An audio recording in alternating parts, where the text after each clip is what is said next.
It is the Wisconsin Vegetable Gardener Radio Show on 860 AM WNOV and W293CX 106.5. Wherever you may be listening, however you may be listening, whether on those particular stations, the TuneIn app, the Simple Radio app, the radio tab on the WisconsinVegetableGardener.com website, or anywhere in between.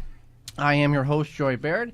Beside me is my wife, co-host, best friend, and gardening partner, Holly Baird. The WisconsinVegetableGardener.com is your destination for all things gardening. Over 900 videos now on the website, short and long format, for your educational and entertainment purposes, as well as on the main page a segment, a portion where you can watch segmentations of this program in studio video and podcast. You planting vegetables in which you felt you couldn't grow on your property because you didn't have a big garden like you remember your parents or grandparents or neighbors having years ago. There's a bunch of varieties that you can grow in containers, raised beds, or actually in the ground that do not take a massive amount of space. A lot of people think, and Holly, you grew up in the city, a lot of people probably have the perception that I don't have a large area, so I can't grow this type of vegetable or fruit. Well, right. There's certain vegetables you might feel that you can't grow because, like you said, you might not think you have a lot of space. But that's not always necessarily true. Like, for example, you can a lot of people enjoy beans. So you could grow pole beans in like a 5-gallon bucket and then attach a trellis to that bucket. Or put it up against a fence, or if you have, we've talked about this fence, make sure you have the rights on both sides or agreement. But pole beans are incredibly easy to grow. One of the easiest crops to grow. I mean, you do have some issues with the potential of bean rust later on in the season. But other than that, it's like simple. Plant the bean seed. You don't have to buy the starts. You don't buy the starts. You just buy the seeds. And they're still, but pole beans are pole beans in a bucket, even bush beans in a bucket. As long as that container has drainage holes, ladies and gentlemen, because you got to have drainage holes in your containers. And you want to make sure you're planting the right size. You cannot plant something like a tomato plant in a 1-gallon bucket, your like ice cream bucket, because that tomato plant will fail.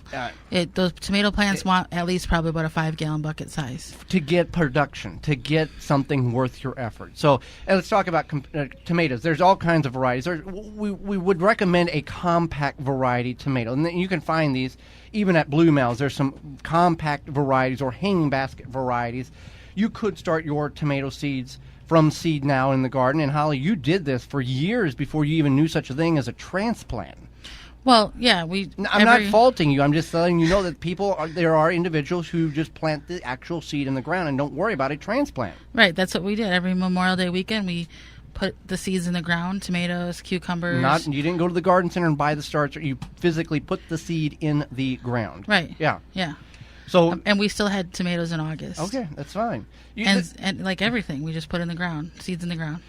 So compact variety tomatoes, very easy. Don't judge me. I'm not judging you. I'm just making it a point because a lot of people may think that you have to go and buy $2 start. You absolutely do not have to. Right. Yeah. And then we talked about pole beans. Let's talk about cucumbers, because a lot of people think cucumbers are this very sprawling, viney vegetable, which to a certain extent is true, but there are varieties in which are bush variety cucumbers. Right, there are bush variety cucumbers out there, and they are nice for containers, or if you have a small garden space, they're going to be a nice little compact cucumber bush. You can also grow them in a trellis. Same as the pole beans. Put them on a trellis, and they're elevated, and you can see them just fine. With that being now, the next one here, a lot of people is going to go, wait, whoa, hold on, this doesn't make sense. Pumpkin, there's several different varieties of pumpkins. There's Jack B. Littles, which are the little decorative pumpkins you buy at Halloween. There's jack-o'-lanterns, which are the ones that you buy and carve out. They're not really good for eating. We've ate them, but they're very stringy. They're actually bred for the purpose of mass production and selling them for you to cut up for the kids or decorative purposes. Then there's the massive giant ones, the size of a small car. Those are but the general eating pumpkin will take up most times 30 to 40, sometimes 60 square foot of area if you allow it to do that. But you can control the vines in which you can get pumpkins in a relatively small area. We had at Holly's Sisters, we planted some Jahardia pumpkins, which are a bluish gray pumpkin. and got 45 pounds worth of pumpkins off of them growing out of a bag of compost. They did sprawl very rapidly and wildly because they didn't control them. But you can control them. You can cut them back as they grow. That does a couple of things. That puts more energy into the fruit production of the plant. And also, it keeps the vines from going all over the place. Right. So pumpkins can be done. Pumpkins, I would wait until about next week. You could plant your pumpkins and be safe, because pumpkins really need a lot of warm soil to grow very well. So that would be something that you can do that maybe a lot of people didn't think you could grow. So you can grow pumpkins for decorative purposes. We grow it for food production because we think that's more valuable than buying a pumpkin and cutting it up. Yeah, one thing I want to mention here Yes. is radishes. You can fit 16 radishes in 1 square foot. So that's good. That's In the a lot spring of- and fall. Don't plant Right, radishes now right. because they will go straight to seed, but also those seed pods in a But green carrots, state. Yeah, carrots you can do 16 in a square foot as well. Right. So if you're thinking about root crops, even beets you can do 9 in a square foot. So that's something to consider. And with the radishes, when I say bolt or go to seed, they put a central stalk on, flower, and then produce seed pods. In a green state, those seed pods are edible, and they taste just like the bulbs. So if your radishes, you could potentially plant radishes now, let them go to seed and eat the seed pods. There Right. are some varieties in which only produce the seed pods for edible purposes. So that's a couple of things there. Peppers. Peppers, yeah, you could fit probably about 2 per square foot. Yeah. Might be pushing a little bit, but you could probably get 2 in a 5-gallon bucket. Yeah, and again, works very well.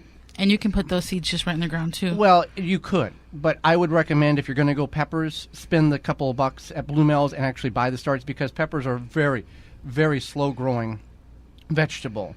Tomatoes are very rapidly growing.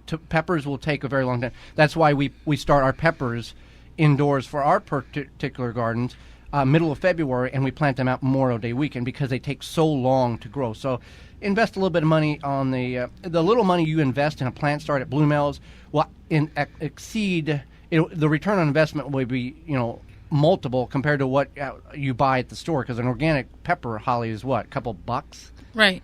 Well, not like, you mean like one pepper? Well, however you buy them in packs of 3, they're much more expensive than buying the plant and getting the production off the plant. Right. And the thing, even us, we started a lot of seeds in that one year. I think that was 2 years ago. Our peppers got taken over with aphids in the greenhouse, and we had to go buy a couple pepper plant Right. starts. And there's nothing wrong with that. We try to grow as many things from seed and not have to purchase them, but there's times where it's good to have that backup.